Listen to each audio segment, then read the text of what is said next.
Hi friends, welcome to KL knowledge hub YouTube channel. తెలంగాణలో 10వ తరగతి పరీక్షలు దాదాపు పూర్తిగా వస్తున్నాయి. సైన్స్ ఎగ్జామ్ కంప్లీట్ అయింది. రేపు సోషల్ ఎగ్జామ్ జరగబోతూ ఉంది. ఈ నేపథ్యంలో 10th విద్యార్థులు సోషల్ ఎగ్జామ్ రాసే ముందు ఈ ఒక్కరోజు కూడా సమయం లేదు. ఒక వాస్తవం చెప్పాలంటే మొత్తంగా మహా అయితే ఒక 6-7 గంటల సమయం ఉంటుంది. ఈ 6-7 గంటల్లో లేదా ఈ 5-6 గంటల సమయంలో విద్యార్థులు ఫైనల్ టచ్ ఎలా ఇవ్వాలి అనేది ఒక్కసారి ఈ వీడియోలో తెలుసుకునే ప్రయత్నం చేద్దాం. మనకి మొత్తం 21 లెసన్స్ ఉన్నాయండి 10th. అన్ని పాఠాల నుంచి ప్రశ్నలు ఖచ్చితంగా వచ్చేటట్టు అవకాశం ఉంది. కానీ ఎగ్జామినేషన్ పాయింట్ ఆఫ్ వ్యూలో కొన్ని లెసన్స్ అనేటివి చాలా ఇంపార్టెంట్. అందులో మనకి వెరీ ఫస్ట్ లెసన్ మనకి భారతదేశము భౌగోళిక స్వరూపాలు, ఇండియా ఫిజికల్ ఫీచర్స్ అనేటటువంటి ఒక లెసన్ ఉంది కదా, అది చాలా చాలా ఇంపార్టెంట్ అండి. విద్యార్థులందరూ కూడా మీరు ఏ గైడ్ మీదనో లేకపోతే ఇంకో మెటీరియల్ మీదనో డిపెండ్ కాకుండా టెక్స్ట్ బుక్ తీయండి. టెక్స్ట్ బుక్ తీసి ముందు పెట్టుకొని పాఠం మొత్తం చదవకపోయినా ఓవరాల్గా ఒక్కసారి పేజీలను చూసుకుంటూ ఆ పేజీలలో ఉన్నటువంటి ముఖ్యమైనటువంటి, ఎందుకంటే ఆల్రెడీ మీరు చదివి ఉన్నారు, 1-2 సార్లు రివిజన్ చేసి ఉంటారు. ప్రీఫైనల్ 1, ప్రీఫైనల్ 2, అంతకుముందు ఫార్మేటివ్ అసెస్మెంట్కి వాటన్నిటికీ మీరు చదివి ఉంటారు. కాబట్టి ఇప్పుడు అంత టైం పట్టదు.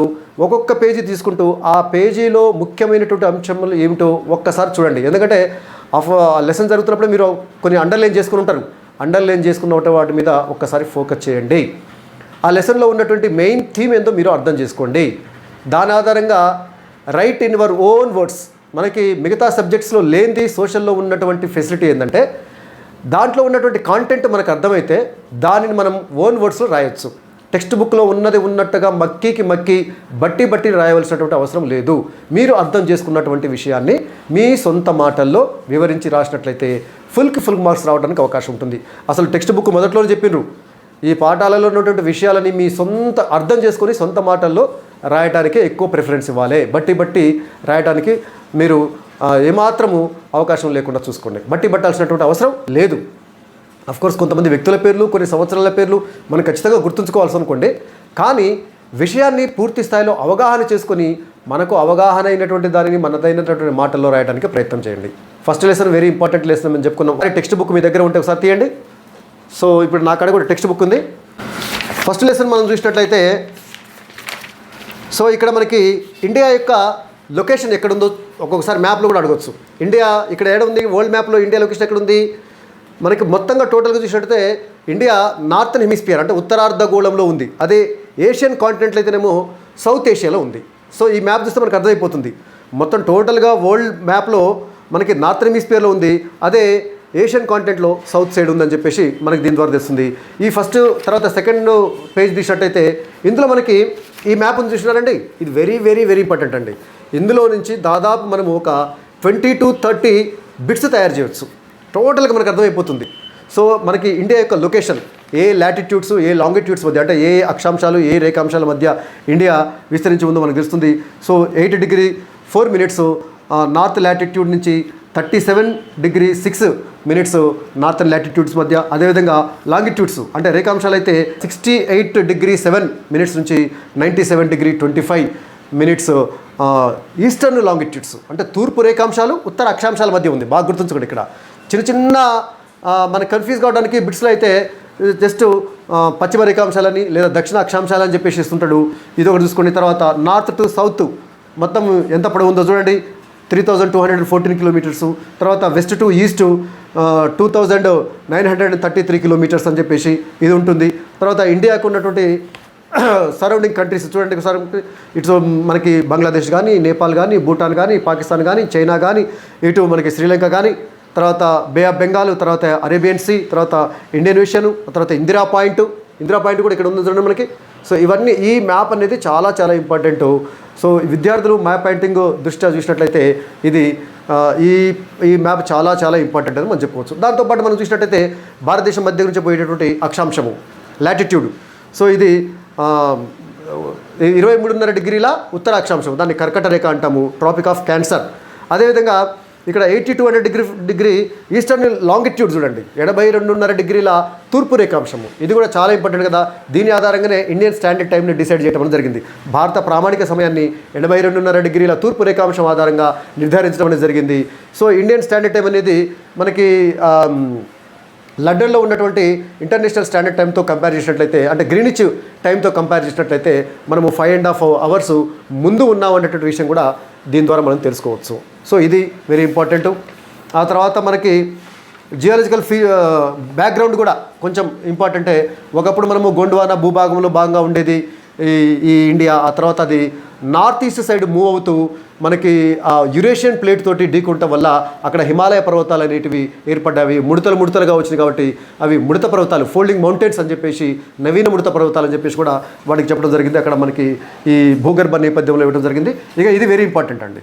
ముఖ్యమైనటువంటి భౌగోళిక స్వరూపాలు 6 ఉంటాయి కదా మనకి. 6 భౌగోళిక స్వరూపాలు ఖచ్చితంగా విద్యార్థులందరూ కూడా తెలిసి ఉండాలి, ఖచ్చితంగా రాయగలగాలి. మనకి దాన్ని గుర్తుంచుకోవడానికి ఏం లేదు. ఇండియా మ్యాప్ని గుర్తుంచుకోండి డైరెక్ట్గా. ఇండియా పైన అన్నిటికంటే పైన ఉంటుంది హిమాలయస్, దాని కింద ఇండో గంగాటిక్ ప్లైన్ అంటే గంగా సింధు నదీ మైదానము. ఆ తర్వాత వచ్చేసి అతిపెద్ద భౌగోళిక స్వరూపము మనకి ద్వీపకల్ప పీఠభూమి అంటారు. ద్వీపకల్ప పీఠభూమిని 2 రకాలుగా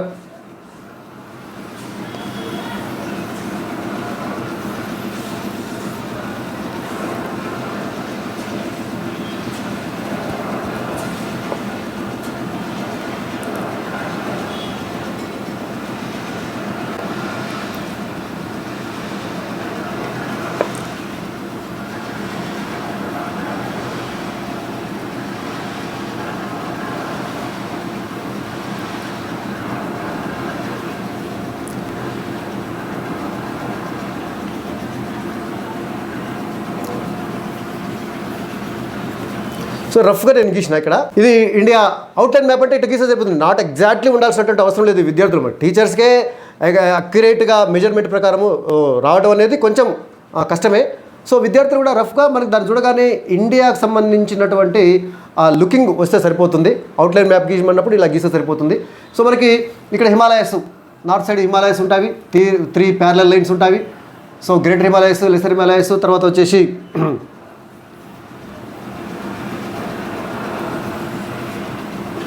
ఇలా నేపాల్ మించే పోతుంది, ఇండియాకి ఇక్కడికి రాదు. ఇక్కడ మనకి జమ్మూ అండ్ కాశ్మీరు. సో ఇవి 3 ప్యారలల్ లైన్స్ ఉంటాయి, greater Himalayas, lesser Himalayas, Shivaliks. So తర్వాత వచ్చినట్టయితే ఇక్కడ జమ్మూ అండ్ కాశ్మీర్ అంటే ఇప్పుడు 2 యూనియన్ టెరిటరీస్ ఉన్నాయి. జమ్మూ అండ్ కాశ్మీర్, తర్వాత లడఖ్, తర్వాత హిమాచల్ ప్రదేశ్, తర్వాత ఉత్తరాఖండ్. ఈ రాష్ట్రాల వరకే ఉంటాయి, కిందికి రావు. సో అలా ఈ హిమాలయస్ని గుర్తించమన్నప్పుడు ఇలా మనము మౌంటైన్ రేంజ్ అన్నప్పుడు ఇలా మనం పెట్టాలి. సో ఇట్లా చేసేసి చేయొచ్చు. ఆ తర్వాత ఇండో గంగాటిక్ ప్లైన్. ఇండో గంగాటిక్ ప్లైన్ అన్నప్పుడు మనకి ఈ ప్రాంతం అంతా వస్తుంది. ఇండో గంగాటిక్ ప్లైన్ ఇలా వస్తుంది.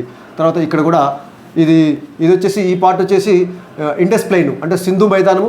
ఈ నుంచి ఇక్కడికి గంగా మైదానం పెద్దగా ఉంటుంది. సో ఇది బ్రహ్మపుత్ర మైదానము. సో ఇది ఇండో గంగాటిక్ ప్లైను. తర్వాత వచ్చేసి ఇది పెనిన్సులార్ ప్లాట్యూ అండి. పెనిన్సులార్ ప్లాట్యూ, ఇది peninsular plateau. Peninsular plateau is divided into 2 parts. ద్వీపకల్ప పీఠభూమిని 2 భాగాలుగా విభజించడం జరిగింది. సో ఇక్కడ మనకి సాత్పురా రేంజ్ అనేది ఉంటుంది. ఈ సాత్పురా రేంజ్ పైన ఉన్నదంట సెంట్రల్ హైలాండ్స్, మధ్య ఉన్నత భూములు అంటాము. సాత్పురా రేంజ్కి కింద ఉన్నది త్రిభుజాకారంలో ఉన్నటువంటి ఇది దక్కన్ ప్లాట్యూ, దక్కన్ పీఠభూమి. ఇది ఇలా ఉంటుంది. Central highlands is again divided into 2 parts, Malwa plateau and Chotanagpur plateau. Chotanagpur plateau మనకి ఖనిజ మినరల్స్ దృష్ట్యా చాలా రిచ్ ఏరియా. ఇది భారతదేశంలో ఖనిజాలు బాగా ఉన్నటువంటి ప్రాంతము చోటానాగ్పూర్ ప్రాంతము. ఆ తర్వాత ఇది మాల్వా ప్రాంతము. ఆ తర్వాత ఇవి ఈస్టర్న్ ఘాట్స్, ఇవి వెస్టర్న్ ఘాట్స్. ఇక్కడ Nilgiri ranges, eastern ghats, western ghats Nilgiri రేంజ్లు కలుస్తాయి. ఈ east side eastern ghats, west side western ghats, north side Satpura range, south side Nilgiri range. వీటి మధ్య ఉన్నదే దక్కన్ ప్లాట్యూ.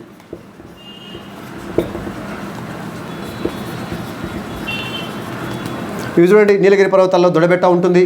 సో తర్వాత ఇక్కడ మనకి ఊటీ ఉంటుంది. దక్షిణ భారతదేశంలోనే ఎత్తైనటువంటిది దొడబెట్ట అని చెప్పేసి కన్యాకుమారి, ఇక్కడ లాస్ట్ వచ్చి కన్యాకుమారి ఉంటుంది. ఇది చాలా ఇంపార్టెంట్, అందుకే ఫస్ట్ లెసన్ అనేది చాలా ఇంపార్టెంట్, మీరు గుర్తుంచుకోవాల్సింది. తర్వాత ఇది మనకు వచ్చేసింది హిమాలయాస్, ఇండో గంగాటిక్ ప్లైను, తర్వాత పెనిన్సులర్ ప్లాటు, ఆ తర్వాత వచ్చేసి కోస్టల్ ప్లెయిన్స్. ఇది ఈస్ట్ కోస్ట్ ప్లెయిన్, ఇది west coast plain. East coast ప్లెయిన్లో ఒక 3 పార్ట్స్ ఉంటుంది, వెస్ట్ కోస్టల్ ప్లెయిన్లో 3 పార్ట్స్ ఉంటుంది. అది చూసుకోవాలి. మనకి ఒరిస్సాలో ఉన్నటువంటి కోస్టల్ ప్లెయిన్ని మనము ఉత్కల్ అంటాము. ఆ తర్వాత వచ్చేసి ఆంధ్రప్రదేశ్లో ఉన్నటువంటి ఈ ప్రాంతం వచ్చేసి సర్కార్ కోస్ట్. ఆ తర్వాత తమిళనాడులో ఉన్నటువంటిది ఇది కోరమండల్ కోస్ట్. ఆ తర్వాత వచ్చేసి వెస్ట్ కోస్టల్ ప్లెయిన్లో మహారాష్ట్ర అండ్ గోవాలో ఉండేది కొంకణ్ ప్లెయిన్. ఆ తర్వాత కర్ణాటక ప్రాంతంలో ఉన్నటువంటిది ఇది కెనరా ప్లెయిన్. ఆ తర్వాత మలబార్ కేరళలో ఉండేది మలబార్ ప్లెయిన్. ఇది గుర్తుంచుకోవాలి విద్యార్థులు. ఆ తర్వాత ఆఫ్ కోర్స్ మనకి ఇంకొకటి ఏంటంటే, అంటే ఇప్పుడు మనకి మ్యాటర్ వస్తుంది, మ్యాప్ పాయింటింగ్ 2 వస్తున్నాయి. చూడండి, క్వశ్చన్ అడిగితే క్వశ్చన్ రాయొచ్చు, మ్యాప్ పాయింటింగ్ గుర్తించమన్నప్పుడు మ్యాప్ పాయింటింగ్ కూడా గుర్తించగలగాలి. ఆ తర్వాత వచ్చేసి మనకి ఇది 1వది హిమాలయాస్, 2వది ఇండో గంగాటిక్ ప్లెయిన్, 3వది పెనిన్సులర్ ప్లాటు, 4వది ఈ కోస్టల్ ప్లెయిన్స్. తర్వాత వచ్చేసి 5వది మనకి ఐలాండ్స్ అంటే 2 గ్రూప్స్ ఆఫ్ ఐలాండ్స్ ఉన్నాయి ఇండియాలో. మనకి ఈ అండమాన్ నికోబార్ ఐలాండ్స్ ఇటు సైడ్ ఉంటాయి. అండమాన్ నికోబార్ ఐలాండ్స్లో మనకి 2 విషయాలు బాగా గుర్తుంచుకోవాలండి. అండమాన్ నికోబార్లో చివర్లో ఇక్కడ మనకి ఈ ప్రాంతంలో నికోబార్ దీవులలో చివరకు ఉండేది ఇందిరా పాయింట్ ఉంటుంది. ఆ ఇందిరా పాయింట్ని మనం గుర్తుంచుకోవాలి. ఇంకా 2వది ఏంటంటే బారెన్ అండ్ నార్కొండం అనేటటువంటి 2 ఐలాండ్స్. ఇవి అగ్నిపర్వత ఉద్భేదనం వల్ల అగ్నిపర్వతము పేలటం వల్ల ఏర్పడ్డటువంటి ఐలాండ్స్ బారెన్ అండ్ నార్కొండం. ఇక్కడ చూడండి, ఎగ్జాక్ట్లీ కాకపోయినా ఆ ప్రాంతంలో ఒక డాట్ పెట్టేసి బారెన్ అడిగితే బారెన్, లేదా నార్కొండం అడిగితే నార్కొండం, లేదా ఇండైరెక్ట్గా అడుగుతాడు అగ్నిపర్వత పేలుడు వల్ల ఏర్పడ్డటువంటి దీవులు భారతదేశంలో ఎక్కడ ఉన్నాయి గుర్తించండి, ఏదైనా ఒక గుర్తించమంటాడు. బారెన్ నార్కొండం గుర్తించవచ్చు. సో ఇవి అండమాన్ నికోబార్ ఐలాండ్స్. ఆ తర్వాత వచ్చేసి లక్షద్వీప్ ఐలాండ్స్ ఈ ప్రాంతంలో ఉంటవి లక్షద్వీప్ ఐలాండ్స్. సో ఇవి దీంతో పాటు చివరిగా అంటే ఐలాండ్స్ చివరిగా మనకి వచ్చేది డిజర్ట్ ఏరియా ఇక్కడ ఈ ప్రాంతంలో ఉంటుందండి. రాజస్థాన్లో ఈ ప్రాంతంలో పెట్టి డిజర్ట్ని ఐడెంటిఫై చేసినప్పుడు ఈ ప్రాంతంలో పెట్టి ఇక్కడ జస్ట్ ఇట్లా డాట్స్ పెట్టేసి థర్డ్ డిజర్ట్ అని పెడితే సరిపోతుంది. ఇది వెరీ వెరీ వెరీ ఇంపార్టెంట్గా చెప్పుకోవచ్చు. ఆ తర్వాత మనకి ఇందిరాగాంధీ కెనాల్ ద్వారా మనకి థర్డ్ డిజర్ట్ ఏరియా వరకు ఆ వాటర్ని సట్లైజ్ అక్కడ భక్రానంగల్ ప్రాజెక్టు కట్టేసి ఆ ప్రాజెక్టు ద్వారా ఇందిరా కెనాల్ తీసుకొచ్చి దాదాపు 450 కిలోమీటర్లు భారతదేశంలో అతి పొడవైనటువంటి కాలువ అంటే మానవ నిర్మితం అని అర్థం. సో లాంగెస్ట్ కెనాలు ఇందిరాగాంధీ కాలువ ఇక్కడ ఉంటుంది. అది కూడా మనం గుర్తుంచుకోవాల్సినటువంటి అవసరం ఉంటుంది. ఇది ఓవరాల్గా మీరు ఈ లెసన్ చూసుకుంటూ పోతూ ఉంటుంటే మీకు అర్థమైపోతుంటుంది.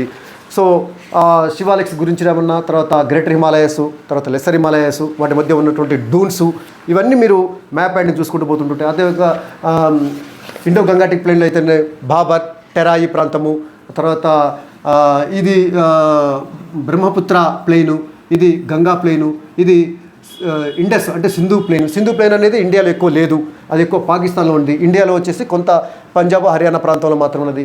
ఆ తర్వాత మనకి డూన్స్ అనేటివి హిమాలయస్లో ఉంటవి. ఈ ప్రాంతంలో ఉన్నటువంటి అంటే ఇండస్ ప్రాంతంలో రివర్ ఇండస్ ఇలా వస్తుంది కదా, ఈ రివర్ ఇండస్ ప్రాంతంలో అనేక రకాల జీలం, చీనాబ్, రావి, బియాస్ ఇవన్నీ కొంచెం కలుస్తాయి కదా. సో ఈ 2 నదుల మధ్య ఉన్నటువంటి ప్రాంతాన్ని దోబ్ అంటాము. అంటే అంతర్వేది ఫీచర్ లేదా దో ఫీచర్స్ ఎక్కువ ఎక్కడ ఉన్నాయంటే ఈ ఇండస్ రివర్ ఈ ప్రాంతంలో ఎక్కువ ఉంటాయని చెప్పేసి మనం కోసం. What is the difference between doab and also డెల్టాకి దోబ్కి మధ్య ఉన్నటువంటి తేడా ఎందుకు మనం చెప్పుకోవాలి. డెల్టా అంటేనేమో ఒక నది వచ్చి సముద్రంలో కలిసే ముందు అది కొన్ని పాయలుగా చీలుతూ ఉంటుంది, చీలి చివరికి ఇక్కడ సముద్రంలో కలుస్తుంది.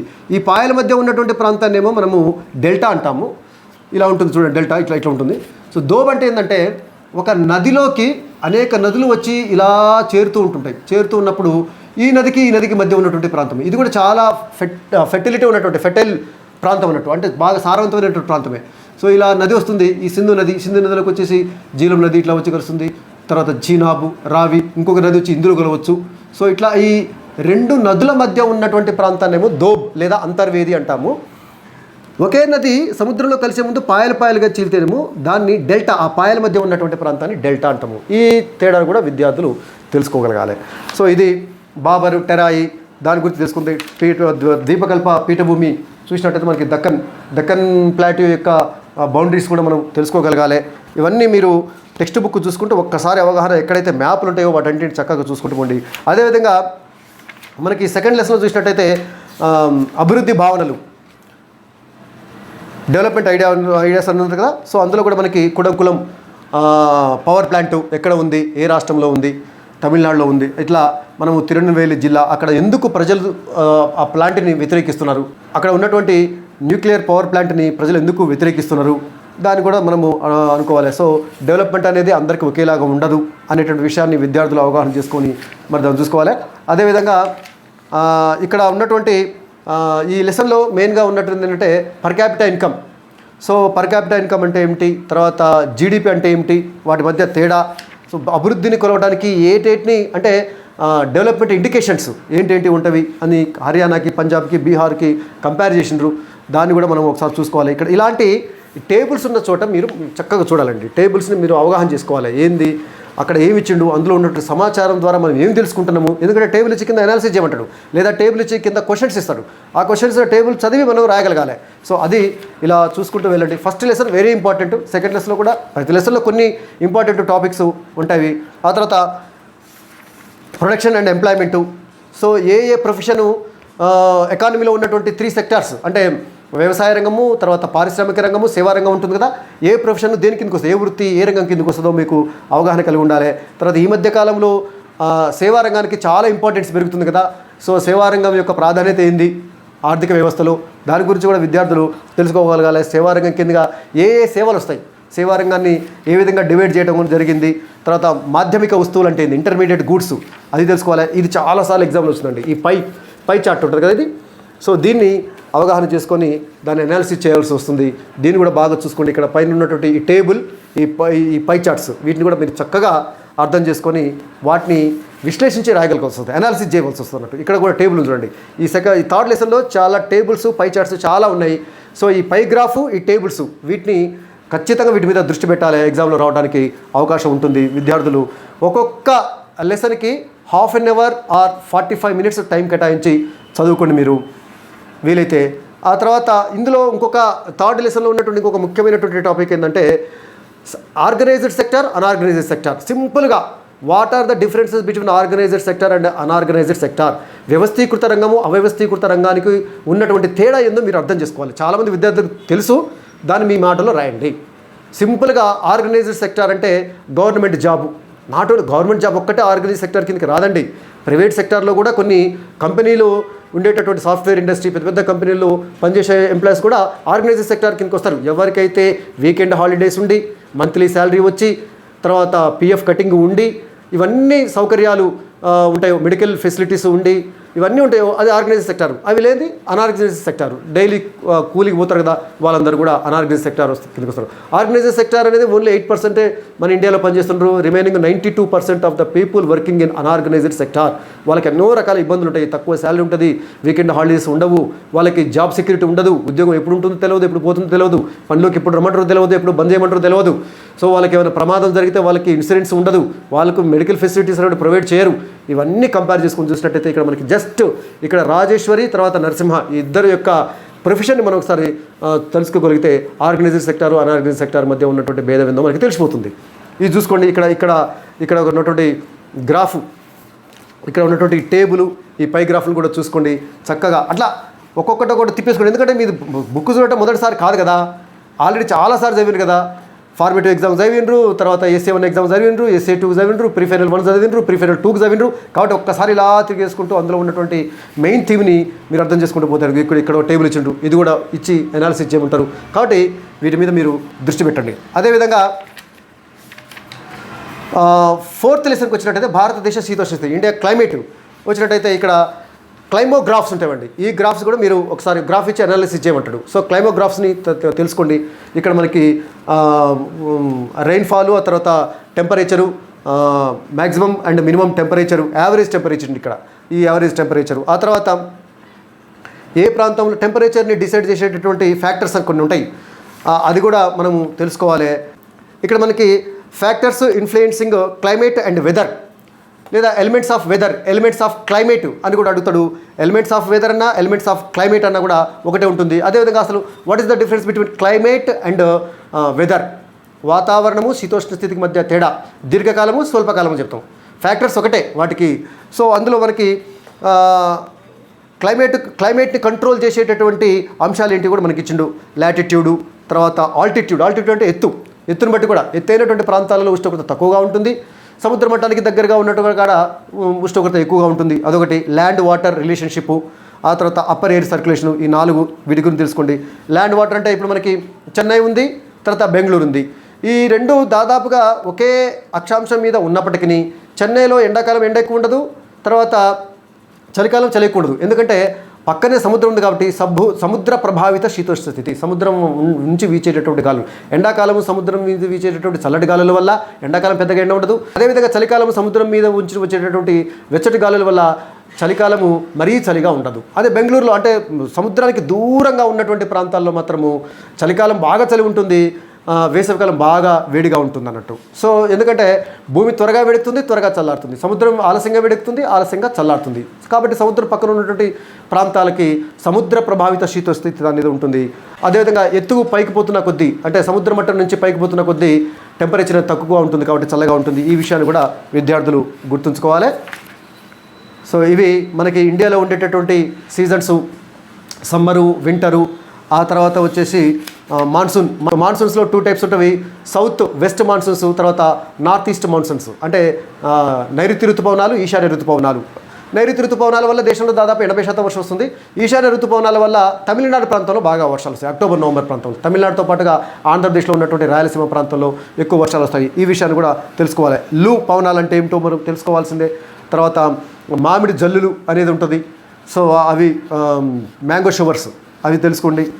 సో ఇట్లా ఈ లెసన్లో గ్లోబల్ వార్మింగ్ కూడా, global warming is also another important topic in this lesson. Global warming, ఆ గ్లోబల్ వార్మింగ్ కూడా మానవుని వల్ల వచ్చేటటువంటి భూగోళము వేడెక్కటము అంటే ఆంథ్రోపాజెనిక్ గ్లోబల్ వార్మింగ్, మానవ కారణాల వల్ల భూగోళం వేడెక్కటం ఏ విధంగా వేడెక్కుతుంది, దాని యొక్క ప్రభావం ఏంది, చివరికి గ్లోబల్ వార్మింగ్ యొక్క ఎఫెక్ట్ ఎట్లా ఉంటుంది, సముద్ర మట్టాలు పెరిగిపోవడం. ఎందుకంటే ఐస్ క్యాప్స్లో ఉన్నటువంటి అంటే నార్త్ పోల్ దగ్గర, సౌత్ పోల్ దగ్గర ఉన్నటువంటి ఐస్ అంతా మెల్ట్ అయిపోయి మొత్తము మంచు కరిగి సముద్రాలు మట్టం పెరిగి సముద్రాలు ఉప్పొంగుతాయి, తీర ప్రాంతాలన్నీ ముంపుకు గురవుతాయి. ఇవి తర్వాత వ్యవసాయం మీద కూడా చాలా ప్రభావం ఉంటుందని చెప్పేసి మనం చెప్పుకోవడం జరిగింది. అవి కూడా AGW ఆంథ్రోపాజెనిక్ గ్లోబల్ వార్మింగ్, ఇది కూడా ఒక ఇంపార్టెంట్ టాపిక్గా మనం చెప్పుకోవచ్చు. ఆ తర్వాత Indian reverse and water resources, ఇవి కూడా చాలా ఇందులో కొన్ని ఇంపార్టెంట్ టాపిక్స్ ఉంటాయండి. సో వాటిని కూడా మనం చూసుకోండి. ఇందులో మనకి ప్రధానంగా 2 టైప్స్ ఆఫ్ రివర్స్ ఉంటాయి: హిమాలయన్ రివర్స్, తర్వాత పెనిన్సులర్ రివర్స్ ఉంటాయి. హిమాలయన్ రివర్స్ మనకి ఇక్కడ మ్యాప్ అయితే కూడా very important. Ganga river Ganga ఇలా వచ్చేసి ఇట్లా వెస్ట్ బెంగాల్ నుంచి బంగ్లాదేశ్లోకి వెళ్ళిపోతుంది. సో ఇది యాక్చువల్గా గంగా రివర్ సోర్స్ 2 చోట్ల ఉంటుంది. ఇక్కడ ఇలా గంగోత్రి దగ్గర నుంచి, ఆ తర్వాత ఈ ప్రాంతంలో మందాకిని, ఆ తర్వాత భాగీరథి, ఈ 2 నదులు కలిసేసి ఇక్కడ నుంచి గంగా నదిగా వస్తుంది. ఇలా పెట్టండి. తర్వాత వచ్చేసి ఇండస్ రివర్ వచ్చేసి మనకి ఇక్కడ మానసరోవర్, టిబెట్ వద్ద మానసరోవర్ వద్ద ఇక్కడ ఇలా వచ్చి ఇలా నార్త్ వెస్ట్ సైడ్ మూవ్ అవుతూ ఓన్లీ జమ్మూ అండ్ కాశ్మీర్లోనే ఉంటుంది ఇండియాలో. ఆ తర్వాత వచ్చేసి పాకిస్తాన్లోకి వెళ్ళిపోతుంది, ఇలా వస్తుంది. సో ఇది ఇండస్ రివర్. తర్వాత బ్రహ్మపుత్ర కూడా దాదాపుగా మానసరోవర్ వద్దనే ఇక్కడ ప్రారంభమవుతుంది. కాబట్టి ఇది ఈస్ట్ సైడ్ వస్తుంది, ఇలా వచ్చి ఇది ఒకేసారి యూటర్న్ తీసుకొని ఇలా వచ్చి ఇండియాలో అరుణాచల్ ప్రదేశ్, తర్వాత అస్సాం మధ్య నుంచి వచ్చేసి ఆ తర్వాత బంగ్లాదేశ్లోకి వెళ్ళిపోయి ఇక్కడ గంగా నదిలో కలిసిపోతుంది. సో ఇది బ్రహ్మపుత్ర. ఈ 2 చూసుకోండి. సో 3 నదీ వ్యవస్థలు ఉంటాయండి నార్త్ ఇండియాలో. హిమాలయన్ రివర్స్లో 3 గ్రూప్స్ ఉంటాయి అన్నట్టు. So river Indus and the tributaries, river Ganga and the it's tributaries, and river Brahmaputra and it's tributaries. ఈ 3 గుర్తుంచుకుంటే సరిపోతుంది. తర్వాత Ganga river system, Indus river system, Brahmaputra river system. ఆ తర్వాత వచ్చేసి మనకి సౌత్ ఇండియాలో పెనిన్సులర్ రివర్స్ వచ్చినట్టయితే ప్రధానంగా మనము రివర్ గోదావరి, ఆ తర్వాత కృష్ణ, ఆ తర్వాత వచ్చేసి తుంగభద్ర వచ్చేసి కృష్ణలో కలుస్తుందండి. ఎందుకంటే తుంగభద్ర గురించి కూడా మనకు ప్రత్యేకంగా ఇచ్చింది కాబట్టి తుంగభద్ర కూడా చూసుకోవాలి. ఆ తర్వాత రివర్ మహానది ప్రాంతం, ఒడిశా ప్రాంతంలో ఇక్కడ ఉంటుంది మహానది. ఇవి చూసుకుంటే సరిపోతుంది. తర్వాత ఇక్కడ వాటర్ యూజు, తుంగభద్ర నది ప్రవాహక ప్రాంతంలో నీటి యొక్క ఉపయోగము, తుంగభద్ర నది మీద నిర్మించిన తుంగభద్ర డ్యామ్ పూర్తిగా పూడికతో కూరుకుపోయింది. దానికి కారణం ఏంది, ఇదని చూసుకొని వీటన్నిటిలో వెరీ వెరీ వెరీ ఇంపార్టెంట్ ఈ లెసన్ ఏంటంటే హివారే బజార్లో నీటిని సక్రమంగా వినియోగించుకోవటం వల్ల ఒకప్పుడు కరువు కాటకాలతోటి తల్లడిల్లిపోయినటువంటి ప్రాంతం ఇప్పుడు సస్యశ్యామలంగా ఉంటూ దేశములోనే అత్యధిక మంది కోటీశ్వరులు ఉన్నటువంటి గ్రామంగా హివారే బజారు ఇప్పుడు ఆవిర్భవించింది. అక్కడ నీటిని అంటే ముఖ్యంగా భూగర్భ జలాలను ఎట్లా సద్వినియోగం చేసుకున్నారు, ఆ తర్వాత వాళ్ళు ఏ విధంగా కొన్ని కొన్ని నిషేధాలను ఏ విధంగా విధించారు, అవి వెరీ వెరీ ఇంపార్టెంట్ అండి. మనకి గృహత్ బందీ, చరాయి బందీ, ఆ తర్వాత నషాబందీ, నస్బందీ, ఈ నాలుగిట్లో ఏదైనా ఖచ్చితంగా 2 మార్క్స్ కానీ బిట్ పేపర్ కానీ ఖచ్చితంగా అడగడానికి అవకాశం ఉంటుంది. కాబట్టి వాటిని మీరు చక్కగా ప్రిపేర్ కాండి. ఉమ్మడి వనరుగా నీళ్లు అంటే భూమికి ఒక వ్యక్తి యజమానిగా ఉంటాడు, కానీ భూమి కింద ఉన్నటువంటి గ్రౌండ్ వాటర్కి అతనికి యజమానత్వం అనేది ఉండదు. అతడు ఆ గ్రౌండ్ వాటర్ అతనిది కాదు, అది అందరిది, ఉమ్మడి వనరు అన్నట్టు. సో దానికి ప్రధానంగా మనకి కేరళలోని పెరుమట్టి గ్రామంలో కోకాకోలా కంపెనీ వాళ్ళు భూగర్భ జలాలను విపరీతంగా తోడేయటం వల్ల వాళ్ళు కోర్టుకు పోవటము, ఇవన్నీ కూడా మనము చూడవచ్చు. అంటే ఏంది, భూమికి ఓనర్ ఉంటాడు, కానీ భూమి కింద ఉన్నటువంటి గ్రౌండ్ వాటర్కి అతను ఓనర్ కాడు, అవి అందరివి అన్నట్టు. తర్వాత జనాభా లెసన్లో కూడా మనకు కొన్ని ఇంపార్టెంట్ టాపిక్స్ ఉంటాయండి. పనిచేసే వయస్సు వచ్చేసి 15 నుంచి 59 సంవత్సరాలు, పిల్లలంటే 15 ఏళ్ల లోపు, వృద్ధులంటే 55 సంవత్సరాల పైన ఇది ఉంటుంది. ఆ తర్వాత నమూనా జనాభా లెక్కల సేకరణ, ఒక్కొక్కసారి ఇక్కడ టేబుల్ ఇచ్చి దాన్ని అనాలిసిస్ చేయమంటాడు, ఇదొకటి. ఆ తర్వాత వచ్చేసి మనకి ఇక్కడ కొన్ని ఇంపార్టెంట్ టాపిక్స్ ఉంటాయి. లింగ నిష్పత్తి అంటే ఏంటి, దాన్ని ఇంగ్లీష్లో సెక్స్ రేషియో అంటారు. లింగ నిష్పత్తి ఈ గ్రాఫ్ ఇస్తాడు. ఈ గ్రాఫ్ ఇచ్చి కూడా మనకి ఒక్కొక్కసారి అనాలిసిస్ చేయమంటాడు. అంటే ఒకప్పుడు అంటే వివిధ దశాబ్దాలలో మనకి లింగ నిష్పత్తి ఏ విధంగా మారింది భారతదేశంలో. అదేవిధంగా భారతదేశంలో జనాభా లెక్కల సేకరణ మొదటిసారి ఎప్పుడు జరిగింది, ప్రతి 10 సంవత్సరాలకు ఒకసారి ఎట్లా జరుగుతుంది. ఈ మధ్య 2021లో జనాభా లెక్కల సేకరణ జరగాలి, కానీ జరగలేదు. అంటే ఒక్కోసారి ఇక్కడ కూడా అడగచ్చు, చివరిసారిగా భారతదేశంలో జనాభా లెక్కల సేకరణ జరిగింది ఎప్పుడు అంటే 2021 అనుకుంటారు, కానీ జరగలేదు. 2021లో బ్రేక్ అయింది. బ్రిటిష్ వాళ్ళ కాలంలో ప్రారంభమైనటువంటి జనాభా లెక్కల సేకరణ ప్రతి 10 సంవత్సరాలకు క్రమం తప్పకుండా వస్తుంది, కానీ కరోనా వల్ల 2021లో మాత్రం జనాభా లెక్కల సేకరణ జరగలేదు. అదొకటి గుర్తుంచుకోండి. లింగ నిష్పత్తి అంటే ఏంటంటే మనకి ప్రతి 1000 మంది పురుషులకు ఎంతమంది స్త్రీలు ఉన్నారో అని చూపించేదే. ఫర్ ఎగ్జాంపుల్ లింగ నిష్పత్తి 940 అని ఇచ్చిండ్రు అంటే దాని అర్థం ఏంది, 1000 మంది పురుషులకు 940 మంది స్త్రీలు ఉన్నారు అని అర్థం. Number of female for every 1000 male అన్నట్టు అది. సో అది గుర్తుంచుకోండి. ఆ తర్వాత శ్రామిక జనాభా మనకు తెలుసు. జనాభాలో మార్పు 3 కారణాల వల్ల వస్తుంది మనకి: జననాలు, మరణాలు, డిస్ప్లేస్మెంట్. అంటే బర్త్స్, డెత్స్ అండ్ డిస్ప్లేస్మెంట్. ఒక ప్రాంతం నుంచి ఒక ప్రాంతానికి వలస పోవడం వల్ల, మైగ్రేషన్ వల్ల. ఇది ఒకటి గుర్తుంచుకోండి. ఆ తర్వాత వచ్చేసి మనకి ఫెర్టిలిటీ రేటు, అదొకటి గుర్తుంచుకోండి. జనాభా వృద్ధి, జనసాంద్రత, ఇది కూడా వెరీ ఇంపార్టెంట్. పాపులేషన్ డెన్సిటీ అంటే ఆ ఏరియాతోటి జనాభాకు ఉన్నటువంటి సంబంధము. సో ప్రతి చదరపు కిలోమీటర్కి ఎంతమంది జనాభా ఉన్నారు అని తెలియజేసేదే population density. So population density హైయెస్ట్గా ఉన్నటువంటి రాష్ట్రాలు ఈ మ్యాప్లో మనకి ఇచ్చారు. బీహార్లో, అరుణాచల్ ప్రదేశ్లో చాలా తక్కువగా ఉంటుంది.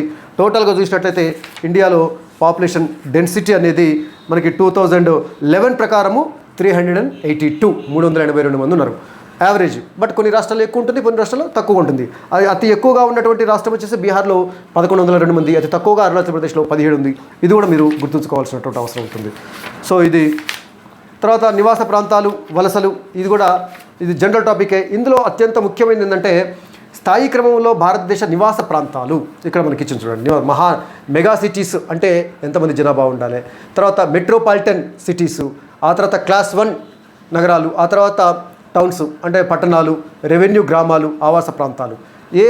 ఆ ప్రాంతాన్ని ఏమని పిలుస్తారు జనాభా ఆధారంగా. ఇది కూడా మీకు వెరీ ఇంపార్టెంట్ కాబట్టి దీన్ని కూడా చక్కగా చూసుకోవాలి. ఇది బిట్స్లో కానీ 2 మార్క్స్లో కానీ రావడానికి అవకాశం ఉంటుంది. ఆ తర్వాత మైగ్రేషన్స్ ఎందుకు ఉంటుంది, ఇక్కడ మనకి ఒక టేబుల్ ఇచ్చిండు, దీన్ని కూడా ఒకసారి మీరు గమనించండి. మైగ్రేషన్స్లో ఎక్కువ ఎలాంటి వాళ్ళు పోతుండ్రు. ఇక్కడ మనకి లాస్ట్లో మైగ్రేషన్స్ ఏంటంటే అంతర్జాతీయ, ఇండియా నుంచి పోయేటటువంటి ఇంటర్నేషనల్ మైగ్రేషన్లో 2 టైప్స్ ఉంటాయి అన్నట్టు. సో అభివృద్ధి చెందినటువంటి అమెరికా, బ్రిటన్, ఆస్ట్రేలియా, కెనడాలకి పోయేటటువంటి వాళ్ళేమో హయ్యర్ ప్రొఫెషనల్స్ లైక్ మనకి కంప్యూటర్ సాఫ్ట్వేర్ ఇంజనీర్స్ కానీ, తర్వాత డాక్టర్స్ కానీ బాగా చదువుకున్నటువంటి వాళ్ళేమో పోయేది అమెరికా, తర్వాత కెనడా, తర్వాత బ్రిటన్, ఫ్రాన్స్, జర్మనీ, ఆస్ట్రేలియా లాంటి ప్రాంతాలకు. అది ఒక రకమైనటువంటి వలస. తర్వాత గల్ఫ్ కంట్రీస్ పోతుంటారు, Saudi Arabia, Iran, Iraq, Kuwait ఇలాంటి ప్రాంతాలకు పోయేటట్టు వెళ్ళము. అన్స్కిల్డ్ ఆర్ సెమీ స్కిల్డ్ అంటే తక్కువ నైపుణ్యం ఉన్నటువంటి, తక్కువ చదువుకున్నటువంటి వాళ్ళు అక్కడ ఉండేటువంటి మెకానిక్ పని, లేకపోతే డ్రైవర్లు గాను లేదా క్లీనర్ గాను, తర్వాత హౌస్ హోల్డ్ వర్క్స్ చేయడానికి. అంటే 2 రకాలంటూ అరేబియన్ కంట్రీస్కి పోయేటట్టు వాళ్ళేమో అన్స్కిల్డ్ వర్కర్స్. బట్ అమెరికా లాంటి దేశాలకు పోయేటప్పుడు very highly educated professional skilled workers అటు పోతుంటారు అన్నట్టు. ఇది కూడా ఒకసారి మనము చూసుకోవాలి. తర్వాత రాంపురం గ్రామ ఆర్థిక వ్యవస్థ, ఏ విలేజ్ ఎకానమీ రాంపురం. ఇందులో మనకి ఒకటి వెరీ వెరీ ఇంపార్టెంట్ ఈ లెసన్ మొత్తంలో ఏంటంటే మనకి ఫ్యాక్టర్స్ ఆఫ్ ప్రొడక్షన్, ఉత్పత్తి కారకాలు. అదే వెరీ వెరీ ఇంపార్టెంట్ ఈ పాఠం మొత్తం మీద. ఉత్పత్తి కారకాలలో మనకి భూమి ఒకటి ఉంటుంది, ఆ తర్వాత మనకి భూమి తర్వాత శ్రమ అంటే శ్రామికులు, ఆ తర్వాత పెట్టుబడిలో మనకి 2 రకాలు ఉంటాయి, స్థిర లేదా భౌతిక పెట్టుబడి, ఆ తర్వాత రెండవది నిర్వాహక పెట్టుబడి. ఈ రెండు గుర్తుంచుకోవాలి, స్థిర లేదా భౌతిక పెట్టుబడి, నిర్వాహక పెట్టుబడి. నాలుగోది ఏంటంటే సాంకేతిక పరిజ్ఞానము, వ్యాపార దక్షత. ఇవి ఫ్యాక్టర్స్ ఆఫ్ ప్రొడక్షన్, ఉత్పత్తి కారకాలు అనేదే ఈ లెసన్ మొత్తం రాంపురం ఏ విలేజ్ ఎకానమీ మొత్తంలో ఫ్యాక్టర్స్ ఆఫ్ ప్రొడక్షన్ అనేది వెరీ వెరీ ఇంపార్టెంట్. అది చూసుకోండి. మీరు కూడా రాంపురానికి మీ ఊరికి మధ్య ఉన్నటువంటి తేడా ఏంది, లేదా మీ ఊర్లో ఉన్నటువంటి అగ్రికల్చర్ యాక్టివిటీస్ ఏంది, తర్వాత నాన్ అగ్రికల్చరల్ యాక్టివిటీస్ ఏంది, అట్లా కూడా అడగవచ్చు. ఇది తర్వాత గ్లోబలైజేషన్ థీమ్ ఒకటే, రకరకాలు ఉంటుంది కానీ గ్లోబలైజేషన్ అంటే మనకి ప్రపంచీకరణ అంటే ప్రపంచ మార్కెట్ని భారతదేశంలోని అన్ని మార్కెట్లో అనుసంధానంగా ఉంటాము. అంటే ఈ రిస్ట్రిక్షన్స్ అనేటివి అంతర్జాతీయ వ్యాపారం మీద ఉన్నటువంటి రిస్ట్రిక్షన్స్ని ఎత్తేసి మొత్తం ప్రపంచం మొత్తాన్ని ఒక మార్కెట్గా, ప్రపంచమే గ్లోబల్ విలేజ్గా, ఒక గ్లోబల్ విలేజ్గా ప్రపంచమే ఒక కుగ్రామంగా మార్చేది అన్నట్టు. ఎక్కడి నుంచి అయినా పోవచ్చు, ఎక్కడికైనా పోవచ్చు. అందులో మనకి ఎఫ్డిఐలు ఉంటాయి, ఫారెన్ డైరెక్ట్ ఇన్వెస్ట్మెంట్స్, విదేశీ ప్రత్యక్ష పెట్టుబడి ఉంటుంది. ఆ తర్వాత మనకి ఎంఎన్సీస్ ఉంటాయి ఇందులోనే, అంటే మల్టీనేషన్ కంపెనీలు. ఏదో ఒక దేశానికి చెందిన కంపెనీ అనేక దేశాలలో ఉత్పత్తి కార్యకలాపాలు చేపడితే దాన్ని మల్టీనేషన్ కంపెనీ అంటాము. భారతదేశానికి సంబంధించిన మల్టీనేషన్ కంపెనీస్ ఏటివి, మనం ర్యాన్బ్యాక్స్ కానీ, టీసీఎస్ కానీ, తర్వాత ఏషియన్ పెయింట్స్ కానీ ఉంటాయి కదా. అట్లా కింద మనకి మల్టిపుల్ చాయిస్లో కొన్ని కంపెనీస్ పేరుస్తాడు, అందులో మల్టీనేషనల్ కంపెనీ ఏదో అంటాడు, లేదా మల్టీనేషనల్ కంపెనీ కానిది ఏదో అని అడుగుతుంటాడు. అలా మీరు చూసుకోండి ఒకసారి. ఫుడ్ సెక్యూరిటీలో మనకి ఒకప్పుడుతో పోలిస్తే ఫుడ్ ప్రొడక్షన్ అనేది పెరిగింది, తర్వాత ఆహార ధాన్యాల లభ్యత ఏ విధంగా పెరిగింది అది చూసుకోండి ఒకసారి. అందుబాటులో ఉన్నటువంటి ఆహారము ఇక్కడ మనకి ఈ బార్ గ్రాఫ్ ఇవి ఇచ్చారు కదా, ఈ గ్రాఫ్ కూడా ఒకసారి అబ్జర్వ్ చేయండి. తర్వాత జాతీయ ఆహార భద్రతా చట్టం, నేషనల్ ఫుడ్ సెక్యూరిటీ యాక్ట్ 2013లో చేసినారు కదా, అది కూడా ఏంది దానికి సంబంధించి కూడా మీరు ఒకసారి చూసుకున్న. తర్వాత వచ్చేసి గ్రామీణ ప్రాంతాలలో, పట్టణ ప్రాంతాల్లో వ్యక్తులు తీసుకోవాల్సిన క్యాలరీస్, రోజుకి ఎన్ని క్యాలరీల శక్తినిచ్చే ఆహారాన్ని తీసుకోవాలి పట్టణ ప్రాంతాల్లో ఉన్న ప్రజలు, గ్రామీణ ప్రాంతాల్లో ఉన్న ప్రజలు, అది కూడా మీరు ఒకసారి గమనించండి. తర్వాత పీడిఎస్ సిస్టమ్ అంటే పబ్లిక్ డిస్ట్రిబ్యూషన్ సిస్టమ్, అంటే సింపుల్గా రేషన్ షాపుల ద్వారా ఏ రాష్ట్రాలు ఏ మేరకు ప్రయోజనాన్ని పొందుతున్నవి, ఆ పీడిఎస్ సిస్టమ్ని బాగా ఉపయోగించుకున్నట్టు రాష్ట్రాలలో ప్రజల యొక్క ఆరోగ్య స్థాయిలు చాలా బాగున్నాయని చెప్పేసి మనకి తెలుస్తుంది. అది కూడా ఒకసారి మీరు తెలుసుకోండి. ఆ తర్వాత ఎఫ్సిఐ అంటే ఫుడ్ కార్పొరేషన్ ఆఫ్ ఇండియా ఎందుకు ఏర్పడ్డది, అది చేసే పని ఏంది, ధాన్యాన్ని సేకరించి నిల్వ చేయటము, అది కూడా మీరు ఒకసారి గుర్తుంచుకోండి. తర్వాత సుస్థిరత, అభివృద్ధి, సమానత, సస్టైనబుల్ డెవలప్మెంట్ అండ్ ఈక్విటీ, ఇది కూడా తీసుకోవాల్సిందంటే మనకి ఇక్కడ ఉన్నటువంటి బార్ గ్రాఫ్, ఎక్కడ ఏ పేజీలో బార్ గ్రాఫ్ ఉంటుందో దాని ఒకసారి మీరు అబ్జర్వ్ చేయండి. దాని ద్వారా మీరు ఏం తెలుసుకున్నారో ఒకసారి చూసుకోండి. ఆ తర్వాత పర్యావరణము, అభివృద్ధి పేరుతోటి పర్యావరణాన్ని ఏ విధంగా ధ్వంసం చేస్తున్నాము అనేది కూడా మనకి ఇక్కడ చూడొచ్చు. భూగర్భ జలాలు ఏ విధంగా కలుషితం చేస్తున్నాం, విపరీతంగా తోడేస్తున్నాం, కలుషితం చేస్తున్నాం. రెండు అభివృద్ధి పేరుతోటి పర్యావరణాన్ని ఎట్లా మనము ధ్వంసం చేస్తున్నాము. ఈ పాట మొత్తంలో కూడా బావా మహాలియా అప్పటి మధ్యప్రదేశ్ ముఖ్యమంత్రి దిగ్విజయ్ సింగ్కి రాసినటువంటి లెటరే ఒక దాదాపు ఒక 3 పేజెస్ ఉంది. దాని మెయిన్ థీమ్ ఏంటంటే ఆ బావా మహాలియా అనేటువంటి ఆయన మన నర్మదా నది పరివాహక ప్రాంతంలో ఉండేటటువంటి ఒక గ్రామంలో, అడవిలో ఒక గ్రామంలో ఉండేటటువంటి వ్యక్తి, గిరిజన వ్యక్తి, అతడు మధ్యప్రదేశ్ ముఖ్యమంత్రికి వివరిస్తూ, అంటే సర్దార్ సరోవర్ డ్యామ్ కడుతున్నారు కదా గుజరాత్లో, ఆ డ్యామ్ కట్టడం వల్ల కలిగేటటువంటి దుష్ఫలితాలు ఏంది, దాని ప్రభావం వాళ్ళ జీవితం మీద, వాళ్ళ సంస్కృతి మీద ఎలాంటి ప్రభావం చూపిస్తుందో చాలా చక్కగా వివరిస్తూ లెటర్ రాసిండు. అది తీసుకోండి. సో ఈ క్రమంలో మనం నర్మదా నది కూడా గుర్తించగలగాలి. అది మధ్యప్రదేశ్, గుజరాత్ రాష్ట్రాల గుండా పోతుంది. అక్కడ సర్దార్ సరోవర్ డ్యామ్ అనేది కడుతున్నారు. ఈ విషయాన్ని కూడా చక్కగా మీరు ఐడెంటిఫై చేయగలగాలి. ఇది మీరు చూసుకోండి ఒకసారి. తర్వాత ఇక్కడ మనకి ఇది చిరుధాన్యాల వాడకాన్ని ప్రోత్సహించడము, ఇది ఖచ్చితంగా రావడానికి అవకాశం ఉంటుందండి. ఎందుకంటే ఈ ఐక్యరాజ్యసమితి 2023 సంవత్సరాన్ని మిల్లెట్స్ ఇయర్గా ప్రకటించడం జరిగింది. అంటే చిరుధాన్యాల సంవత్సరంగా భారతదేశ విజ్ఞప్తితోటే భారతదేశమే దీనికి చొరవ తీసుకుంది. సో చిరుధాన్యాలకు మంచి ఎంకరేజ్మెంట్ ఇవ్వాలని చెప్పేసి మరి భారతదేశము కోరటము, ఐక్యరాజ్యసమితి 2023 చిరుధాన్యాల సంవత్సరంగా గుర్తించడము, చిరుధాన్యాల యొక్క ప్రాధాన్యత ఏందో ఇక్కడ మనకి వివరించడం జరిగింది. ప్రత్యామ్నాయ ప్రజా పంపిణీ వ్యవస్థ కూడా మరి ఇక్కడ మనకి ఇచ్చారు. ఇది జహీరాబాద్లో కింద ఇచ్చిండు. తెలంగాణలో మెదక్ జిల్లా జహీరాబాద్ మండలంలోని గ్రామస్తులు ఇక్కడ దక్కన్ డెవలప్మెంట్ సొసైటీ, ఇటీవలే ఆ సొసైటీని స్థాపించినటువంటి వ్యక్తి మరణించడం జరిగింది. పేపర్లో కూడా మనకి చక్కగా ఇచ్చిండ్రు.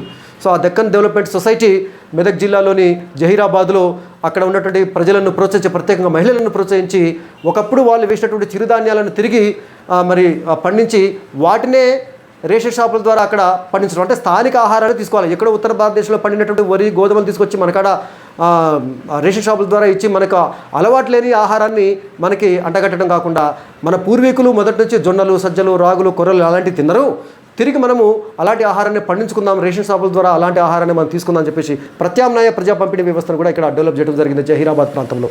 దీని గురించి కూడా మీరు తెలుసుకోండి, ఖచ్చితంగా రావడానికి అవకాశం ఉంటుంది, ఎందుకంటే ఇది మిల్లెట్స్ ఇయర్ కాబట్టి. సో ఇది చూసుకోండి, ఇది పేపర్ 1లో. తర్వాత పేపర్ 2 వచ్చేసి మనకి ప్రపంచ యుద్ధాల మధ్య ప్రపంచము 1914 నుంచి 1945, వెరీ వెరీ ఇంపార్టెంట్ అండి ఈ లెసన్ కూడా. సో మనకి ఇక్కడ మ్యాప్ పాయింటింగ్లో కూడా యూరోప్లో 2 ప్రపంచ యుద్ధాలలో పాల్గొన్న ప్రధానమైనటువంటి దేశాలు మనకు వచ్చినట్టయితే America, Britain, France, Russia, Japan, ఆసియాలో ఉంటుంది జపాన్, తర్వాత ఆస్ట్రియా, వీటన్నిటిని కూడా మ్యాప్ పాయింటింగ్లో ఐడెంటిఫై చేసుకోండి. ఇందులో మనకి ఎరిక్ హాబ్స్బామ్, చరిత్రకారుడైనటువంటి ఎరిక్ హాబ్స్బాము మనకి దీన్ని ఏది మన 20వ శతాబ్దాన్ని తీవ్ర సంచలనాల యుగం అని చెప్పేసి భావించడము. ముఖ్యంగా ఇక్కడ ఇయర్స్ బాగా ఏ సంవత్సరము ఏం జరిగింది ఇక్కడ ఇచ్చింది చూడండి మనకి. సో ఇది కూడా మీరు బాగా గుర్తుంచుకోవాలి, ఏ సంవత్సరము ఏ సంఘటన జరిగిందనేది. సైనికవాదము ఇక్కడ మనకి యుద్ధాలకి గల 2 ప్రపంచ యుద్ధాలకు గల కారణాలు, ఉమ్మడి కారణాలు: దురహంకార పూరిత జాతీయవాదం అంటే అగ్రెసర్ నేషనలిజం, తర్వాత ఇంపీరియలిజం సామ్రాజ్యవాదము, తర్వాత రహస్య ఒప్పందాలు సీక్రెట్ అలయన్సెస్, తర్వాత సైనికవాదము, ఆ తర్వాత తక్షణ కారణము, మొదటి ప్రపంచ యుద్ధానికి 2వ ప్రపంచ యుద్ధానికి తక్షణ కారణము, తర్వాత యుద్ధం యొక్క పరిణామాలు కూడా మీరు తెలుసుకోవాలి. తర్వాత రష్యాలో సోషలిస్ట్ విప్లవము, మహా ఆర్థిక మాంద్యము, గ్రేట్ డిప్రెషన్ 1929 నుంచి 1939 వరకు వచ్చినటువంటి ఆర్థిక మాంద్యము, ఇవన్నీ కూడా చాలా ఇంపార్టెంట్గానే మీరు భావించి ప్రిపేర్ కావాల్సి వస్తుంది. ఆ తర్వాత ప్రపంచ యుద్ధాల ఫలితాలు కూడా చూసుకోవాలి మనము.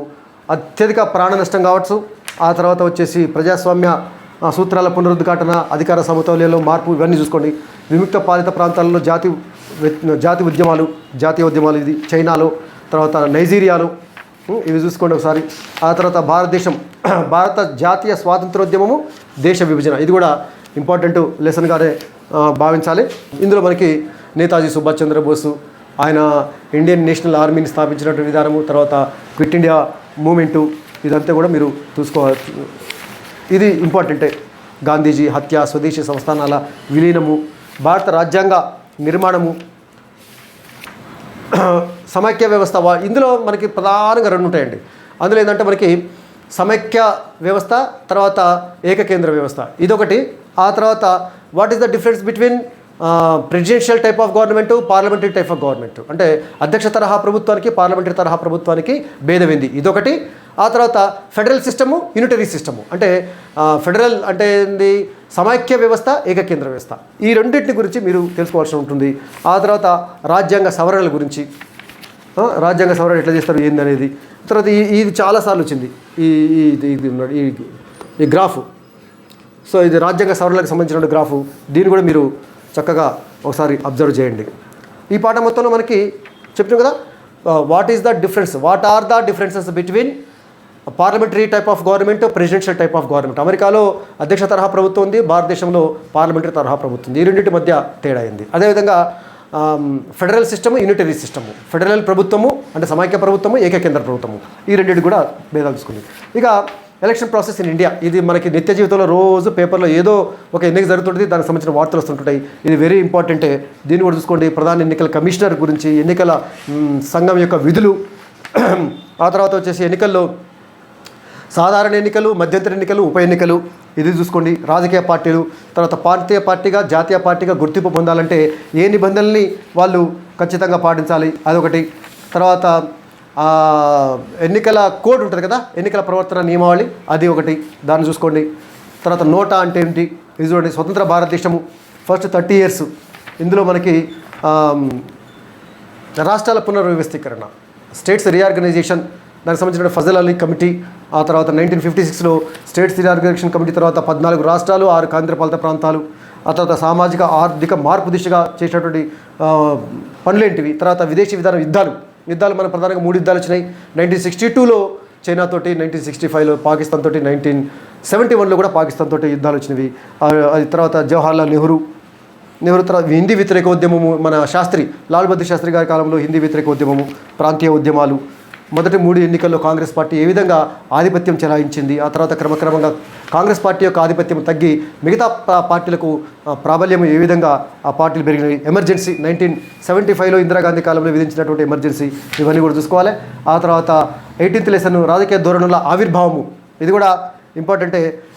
మనకి 1977లో జరిగినటువంటి ఎలక్షన్స్ భారతదేశ చరిత్రలో చాలా ముఖ్యమైనటువంటి ఘట్టంగా చెప్పుకోవచ్చు. తొలిసారిగా కాంగ్రెస్ ప్రభుత్వం పడిపోయి జనతా పార్టీ ప్రభుత్వాన్ని ఏర్పాటు చేయడము, జనతా పార్టీ తరఫున మొరార్జీ దేశాయ్ ప్రధానమంత్రి కావటము, ఎక్కువ కాలం పాటు కొనసాగ అక్కడ విచ్ఛిన్నం కావటము, ఆ తర్వాత చరణ్ రాజు కొద్ది రోజుల పాటు ప్రధానమంత్రిగా ఉండటము, ఇది నీలం సంజయ్ రెడ్డి రాష్ట్రపతి ఏకగ్రీవంగా ఎన్నికవటము, ఆంధ్రప్రదేశ్లో ఎన్టీ రామారావు తెలుగుదేశం పార్టీని స్థాపించి ఒక సంచలనాన్ని సృష్టించడము, తర్వాత అస్సాం ఉద్యమము, వీటన్నిటిని మనము బట్టి రాయాల్సినటువంటి అవసరం లేదండి.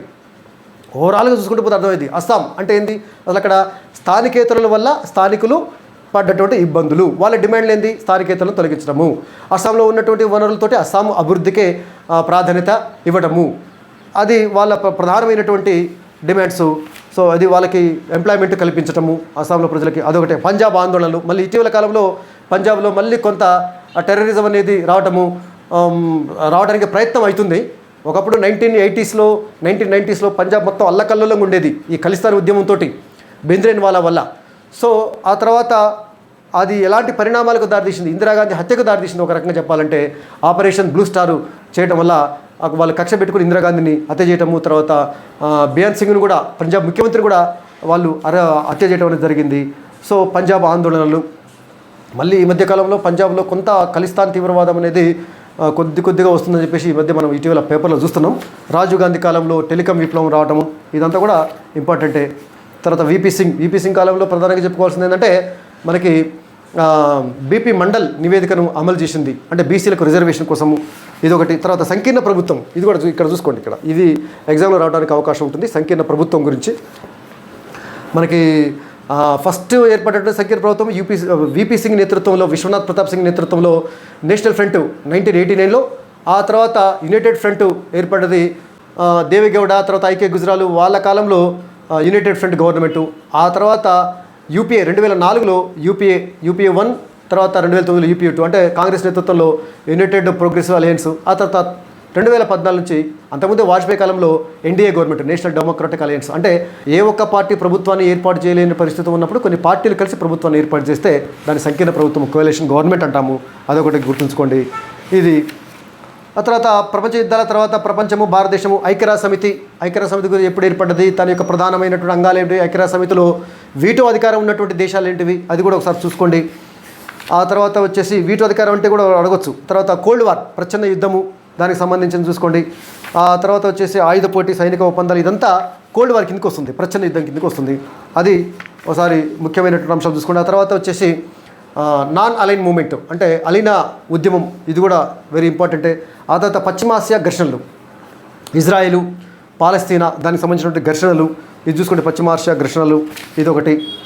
తర్వాత మధ్యప్రాచ్యం, గల్ఫ్ ప్రాంతంలో జాతీయతావాద భావన పెరగటము. తర్వాత యుఎస్ఎస్ఆర్ విచ్ఛిన్నం కావటము, 1991లో యుఎస్ఎస్ఆర్ విడిపోయి రష్యా మాత్రమే మిగిలిపోవటము.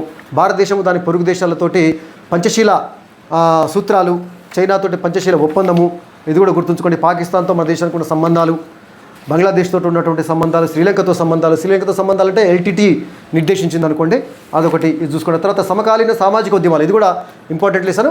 ప్రధానంగా కొన్ని ఉద్యమాలు ఉంటాయి ఒకటి ఏంటంటే పౌర ఉద్యమాలు. అమెరికాలో నల్లజాతి పౌరులకు హక్కుల గురించి మార్టిన్ లూథర్ నేతృత్వంలో జరిగినటువంటి పౌర హక్కుల ఉద్యమం, ఇదొకటి గుర్తుంచుకోండి, అంటే మానవ హక్కుల ఉద్యమం. ఆ తర్వాత యుఎస్ఎస్ఆర్లో మానవ హక్కుల ఉద్యమం, యుఎస్ఎస్ఆర్లో కమ్యూనిస్టు నియంతృత్వ ప్రభుత్వము ప్రజలకు స్వేచ్ఛ లేకుండా ఎలా చేసింది, దాని గురించి. అణు వ్యతిరేక, యుద్ధ వ్యతిరేక ఉద్యమాలు కూడా కొన్ని జరిగినాయి. అందులో భాగంగానే అమెరికా వియత్నాం యుద్ధంలో అమెరికా ప్రజలే వ్యతిరేకించారు, అమాయకపు వియత్నాం దేశం మీద మనం ఎందుకు దాడి చేయాలని చెప్పేసి యుద్ధ వ్యతిరేక ఉద్యమాలు. ఆ తర్వాత పర్యావరణ ఉద్యమాల్లో మనకు వచ్చేసి యూరోప్లో గ్రీన్ పీస్ ఉద్యమం, 1971లో గ్రీన్ పీస్ ఉద్యమము. ఆ తర్వాత భోపాల్ గ్యాస్ దుర్ఘటన, దానికి సంబంధించినట్టు 1984లో. ఆ తర్వాత పర్యావరణ ఉద్యమంలో నర్మదా నదికి వ్యతిరేకంగా జరిగినటువంటి నర్మదా బచావో ఆందోళన్, మేధా పట్కర్ నేతృత్వంలో. అందులో మనకి పేపర్ 1లో బాబా మహాలియా రాసినటువంటి లెటర్ కూడా దీనికి సంబంధించింది అన్నట్టు. ఇది ఒకటి చూసుకోండి. తర్వాత సైలెంట్ వ్యాలీ ఉద్యమం కూడా, అది కూడా ఒక పర్యావరణ ఉద్యమం. ఒక ఉద్యమం ఇస్తాడు, అది పౌర హక్కుల ఉద్యమమా పర్యావరణ ఉద్యమమా అని కూడా అడుగుతాడు. సైలెంట్ వ్యాలీ ఉద్యమము. చిప్కో ఉద్యమం కూడా, చిప్కో ఉద్యమం వచ్చింది మనకి సుందర్లాల్ బహుగుణ నేతృత్వంలో, అది ఒకటి పర్యావరణ ఉద్యమమే. ఆ తర్వాత సామాజిక ఉద్యమాల్లో ఈ సారా వ్యతిరేక ఉద్యమం, అది కూడా మనకి ఆంధ్రప్రదేశ్లో ఆడవాళ్ళు ఏకమైతే అనేటువంటిది సారా వ్యతిరేక ఉద్యమం. తర్వాత మైరాపైబి ఉద్యమం. మైరాపైబి ఉద్యమము మానవ హక్కుల ఉద్యమం. అక్కడ సాయుధ దళాలకు ప్రత్యేకాధికారాలు ఇవ్వడం వల్ల అక్కడ సాధారణ ప్రజలు ఎలాంటి ఇబ్బందులు పడుతున్నారు అనేది ఈ మైరాపైబి ఉద్యమం, దాని యొక్క నేపథ్యము. మైరాపైబి అంటే ఏమిటి, కాగడాలు పట్టుకున్నటువంటి వ్యక్తులు అనర్థము. ఇదంతా కూడా చూసుకోండి. లాస్ట్కి తెలంగాణ రాష్ట్ర సాధన ఉద్యమము, ఇది కూడా వెరీ వెరీ ఇంపార్టెంట్ చెప్పుకోవాలి. పెద్ద మనుషుల ఒప్పందం ఏంది, పెద్ద మనుషుల ఒప్పందంలో ఉన్నటువంటి ముఖ్యమైన అంశాలు ఏంటివి అవి చూసుకోండి. 1969లో తెలంగాణ ఉద్యమం ఏ విధంగా జరిగింది, ఆ తర్వాత తెలంగాణలో అసంతృప్తి ఎట్లా పెరిగింది, తెలంగాణ ఏ విధంగా అన్యాయానికి గురైంది ఉమ్మడి ఆంధ్రప్రదేశ్లో, అది తెలుసుకోండి. 1990లలో ఉద్యమాలు ఎట్లా వచ్చినాయి, ఆ తర్వాత తెలంగాణ రాష్ట్ర సమితి ఏర్పడిన తర్వాత అంటే టీఆర్ఎస్ ఏర్పడిన తర్వాత కేసీఆర్ నేతృత్వంలో ఉద్యమాలు ఎట్లా జరిగినాయి, ఆ తర్వాత ఐకాసా అంటే ఐక్య కార్యాచరణ సమితి నేతృత్వంలో జరిగినటువంటి ఉద్యమాలు, అవన్నీ మిలియన్ మార్చ్ కావచ్చు, ఇవన్నీ కూడా. తర్వాత తెలంగాణ ఉద్యమ రూపాలు, నిరసన రూపాలు, ఒగ్గు కథ, తర్వాత చిరుతలు, కోలాటము, బతుకమ్మ, గొల్లసుద్దులు, ఏకనాథం, ఇలాంటివన్నీ కూడా చూసుకోండి.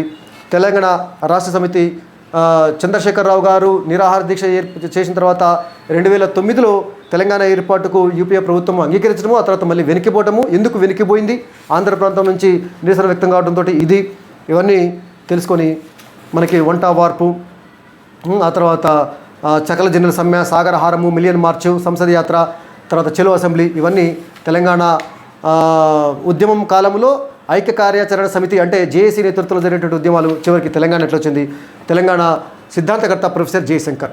ఇవన్నీ ముఖ్యమైనటువంటి టాపిక్స్ అండి. ఇవి మీరు గుర్తుంచుకొని ఒకసారి చూసుకోండి.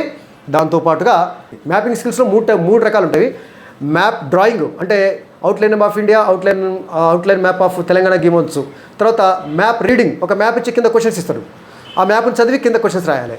తర్వాత map pointing, map drawing, map reading, map pointing, మొత్తానికి కలిసి 12 మార్కుల దాకా రావడానికి అవకాశం ఉంటుంది మ్యాప్ పాయింటింగ్. కాబట్టి మ్యాప్ పాయింటింగ్ ఎట్టి పరిస్థితుల్లో దాన్ని నిర్లక్ష్యం చేయకండి. ఛాయిస్ కింద కూడా వదిలిపెట్టకండి. మనకి థర్డ్ సెక్షన్లో 6 ఇస్తే 4 రాయాలి, అందులో మ్యాప్ పాయింటింగ్ కూడా ఉంటుంది. మ్యాప్ పాయింటింగ్ని ఛాయిస్ కింద వదిలిపెట్టకండి. సో వీటన్నిటిని చక్కగా చదువుకొని ఎగ్జామ్ చక్కగా రాస్తారని చెప్పేసి మీకు విజయోస్తు అని తెలియజేస్తూ మరి సెలవు. Thank you.